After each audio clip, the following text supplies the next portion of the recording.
Hello and welcome to Lavneesh Sir की class.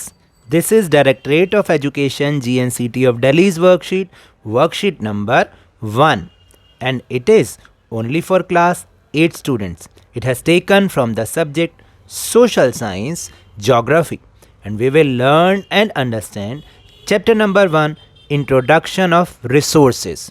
So students, आज की इस वर्कशीट में हम चैप्टर नंबर 1 जो कि आपकी टेक्स्ट बुक ज्योग्राफी से लिया गया है, इसका नाम है इंट्रोडक्शन ऑफ रिसोर्सेज, उसके बारे में कुछ समझेंगे.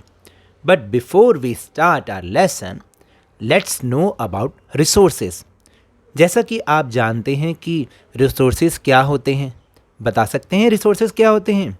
हो सकता है बहुत सारे स्टूडेंट्स ने इस वर्ड को पहले सुना है लेकिन अभी उसको रिकॉल नहीं कर पा रहे हैं.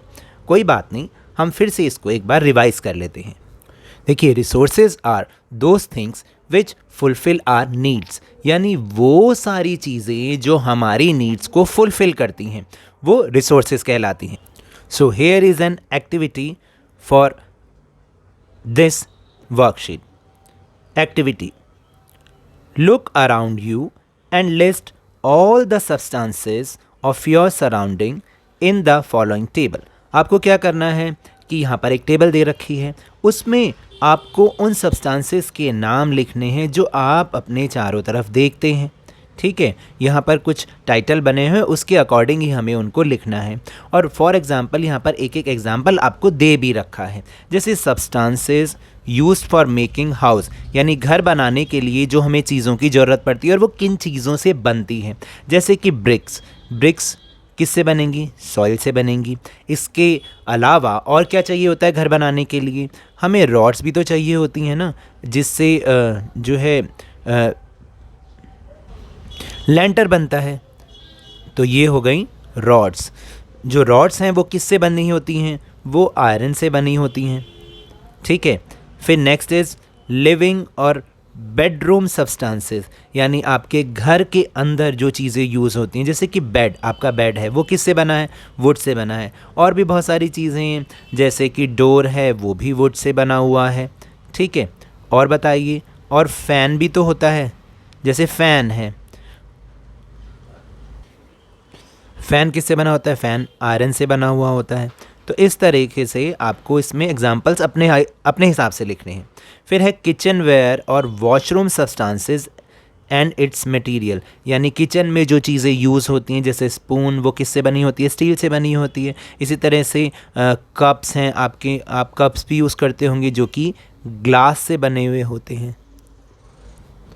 फिर इसके बाद है फूड वी ईट, जो हम खाना खाते हैं, जैसे ग्रो नेचुरली. राइस क्या है? वो नेचुरली ग्रो होते हैं ना, कोई उन्हें बनाता तो नहीं है. इसके अलावा वीट भी है, वीट यानी गेहूँ, इसमें हम ये एग्जांपल लिख सकते हैं. फिर then next is types of cloth we wear, यानी कपड़े जो कि हम पहनते हैं, जैसे कॉटन से बना हुआ शर्ट पहनते हैं.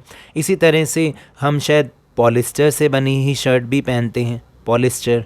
तो ये सारी चीज़ें क्या हैं? ये हमारी नीड्स को फुलफ़िल करती हैं. तो these are called resources. And any other substances, जैसे फ्यूल है, फॉसिल फ्यूल है जिससे पेट्रोल बनता है. इसी तरह से कोल भी हम यूज़ करते हैं. तो ये सारी की सारी चीज़ें रिसोर्सेज कहलाती हैं. Now we will move on question number 2. Now categorise some of these substances in 2 groups. अब आपको जो ऊपर अभी अभी हमने एग्जाम्पल समझे हैं, उनको हमें 2 कैटेगरी में, 2 ग्रुप्स में कैटेगराइज करना है. First is substances having economic value, यानी वो सब्सटेंसेस, वो चीज़ें जिनकी इकोनॉमिक वैल्यू है. इकोनॉमिक वैल्यू का मतलब होता है जिन्हें खरीदने के लिए आपको मनी देनी पड़ती है. तो ऊपर जो हमने चीज़ें लिखी वो कौन कौन सी थी जिनके लिए हमें पैसा देना पड़ता है? Brick, bed, spoon, rice, shirt and fuel. फिर substances not having economic value, वो चीज़ें जिनकी इकोनॉमिक वैल्यू नहीं है, जिनके लिए हमें पैसा नहीं खर्च करना पड़ता, जैसे कि सॉइल यानी मिट्टी, और फिर लकड़ी जो कि एक ट्री वुड होती है, उसके लिए हमें पैसा तो नहीं देना पड़ता ना. फिर next question is, do you believe that both are important? क्या आपको लगता है कि ये दोनों ही इम्पॉर्टेंट है, इकोनॉमिक वैल्यू वाले और नॉन इकोनॉमिक वैल्यू वाले? गिव रीजंस, आपको इसका कारण भी बताना है. तो देखिए, both of these are important because suppose the wood of a tree which does not have economic value, but if its furniture is made, the same wood will become important. यानी ये दोनों ही हमारे लिए इम्पॉर्टेंट है. देखिए या मान लीजिए जैसे फॉर एग्जांपल एक ट्री है, उसकी जो एक लकड़ी है ना, उसके वुड जो है, ट्री वुड जो है, उसकी तो कोई इकोनॉमिक वैल्यू नहीं है. आप तोड़ लेते हैं, उसके लिए पैसा तो नहीं देना पड़ता आपको. लेकिन हम उसी लकड़ी से कोई फर्नीचर बना दें तो वही इम्पॉर्टेंट हो जाएगी और उसके लिए इकोनॉमिक वैल्यू यानी हमें पैसा भी देना पड़ेगा. तो इसलिए both are important. Then time and technology are two important factors that can change substances into resources. यानी टाइम और टेक्नोलॉजी दो ऐसे फैक्टर्स हैं, दो ऐसी चीज़ें हैं जो कि किसी भी सब्सटेंस को रिसोर्स में चेंज कर देती हैं.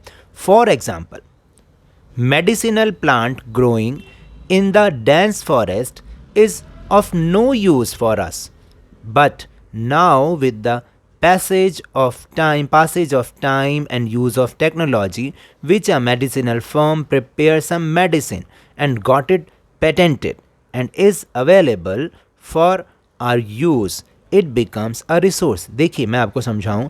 जैसे कि मान लीजिए हम जंगल में जाते हैं और वहाँ पर तो बहुत सारे मेडिसिनल वैल्यू वाले प्लांट्स होते हैं जो कि शायद हमें पता नहीं होते, लेकिन हो सकता है टाइम बीतने के साथ साथ, नई टेक्नोलॉजी आने के साथ साथ कोई मेडिसिनल फर्म आती है और उस प्लांट से कोई मेडिसिन बना लेती है और उसको पेटेंटेड भी करा लेती है, पेटेंट करा लेती है. तो वही हमारे लिए इम्पॉर्टेंट बन जाती है और वही हमारी ज़रूरतों को पूरा करती है और रिसोर्स बन जाती है. तो इसलिए time and technology are two important factors. तो देखिए यहाँ पे जो टू वर्ड्स आए हैं, new words. Technology, what is technology? It is the application of the latest knowledge and skill in doing और मेकिंग थिंग्स. यानी जब नई चीज़ें हम कोई बनाते हैं या कोई नया कुछ स्किल ढूंढते हैं, उसके लिए जब हम कोई लेटेस्ट नॉलेज को अप्लाई करते हैं ना, उसको हम टेक्नोलॉजी कहते हैं. And other word is patent. Patent क्या होता है?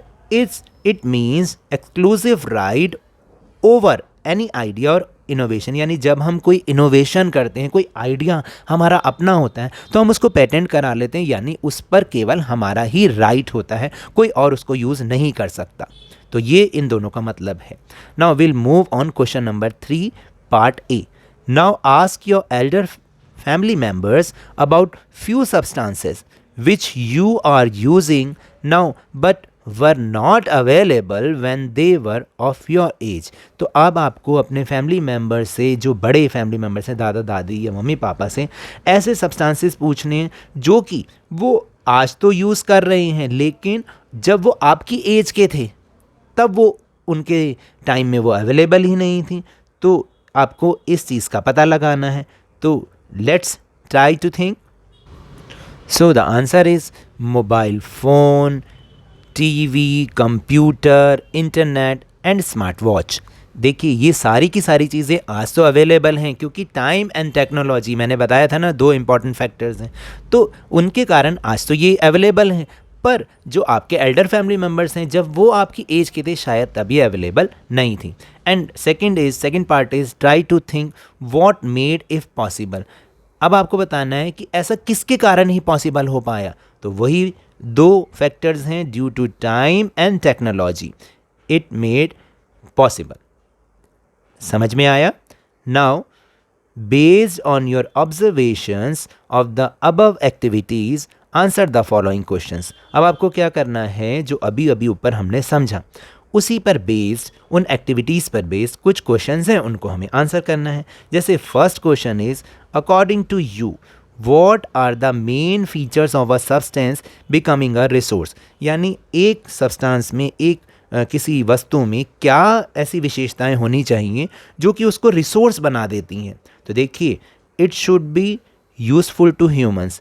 सबसे पहली बात, वो ह्यूमन के लिए, इंसान के लिए उपयोगी होनी चाहिए. And second is it fulfils human needs. और दूसरी बात ये कि वो उन इंसानों की ज़रूरतों को पूरा भी करती है, यानी हमारी ज़रूरतों को जो चीज़ पूरा करती है वही रिसोर्स बन जाती है.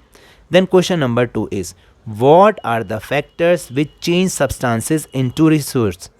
Explain by giving example from your surroundings. अब आपको बताना है कौन से फैक्टर्स हैं जो किसी सब्सटेंस को रिसोर्स में चेंज कर देते हैं, और इसको आपको एक एग्जाम्पल के थ्रू भी बताना है।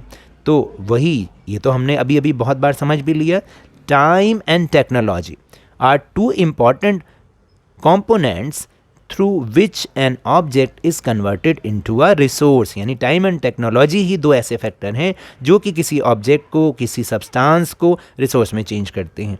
और एग्जांपल है लाइक अ ब्लैकस्मिथ समझते हैं क्या होता है? लोहार होता है। लोहार makes many items of iron through technology. जो लोहार होता है वो टेक्नोलॉजी के कारण ही एक आयरन को डिफरेंट शेप्स में चेंज कर देता है, जैसे like doors, windows, almirah, etc.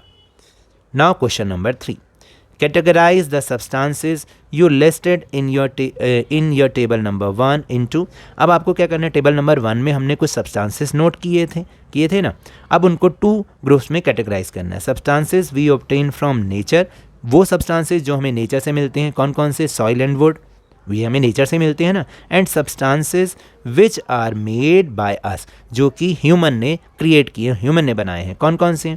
Brick, bed, spoon, rice and shirt. So now that's all for this worksheet. अगर मेरे इस तरह समझाने से आपको थोड़ा सा भी समझ में आया हो तो इस चैनल को ज़्यादा से ज़्यादा सब्सक्राइब कीजिए, लाइक कीजिए और बहुत ज़्यादा शेयर भी कीजिए। और हाँ, मेरे साथ इसी तरह आसानी से वर्कशीट को समझते रहिए, लेकिन ध्यान और मन लगाकर, पूरी मेहनत और लगन के साथ, ऑनलाइन ही सही, पढ़ते जरूर रहिए। And if you want to defeat corona virus then please wear a mask. और जब भी पॉसिबल हो एंड जब भी अवेलेबिलिटी ऑफ वैक्सीन हो, इसकी वैक्सीनेशन अवश्य कराएं, क्योंकि कोरोना को हराना है और ज़िंदगी को एक बार फिर से सुहाना बनाना है। इसी उम्मीद के साथ थैंक यू वेरी मच।